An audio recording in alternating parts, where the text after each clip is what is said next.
Magandang araw sa inyong lahat. Ako po si Bea Cordoto. Nais kong ibahagi ang aking mga saloobin tungkol sa dalawang mahalagang aspekto ng ating pagkatao, ang wika at ang kultura.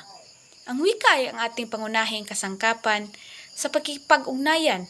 Ito ang daan upang mapaibahagi natin ang ating mga saloobin, damdamin at ang mga idea sa pamamagitan ng wika. Magkakaunawaan tayo, nagtutulungan at nagkakaroon ng mga relasyon.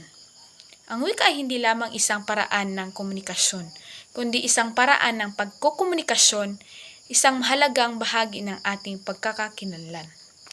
Ang kultura naman ay ang kabuuan ng ating mga paniniwala, kaugalian, tradisyon at sining. Ito ang magbibigay ng hugis sa ating pamumuhay, ang ating mga pananaw at ang ating mga pagpapahalaga. Ang kultura ay nagmula sa ating mga ninuno at ito ay patuloy na umuunlad sa bawat henerasyon.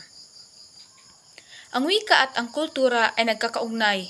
Ang wika ay nagdadala ng ating kultura at ang kultura ay nagbibigay ng konsepto sa ating wika.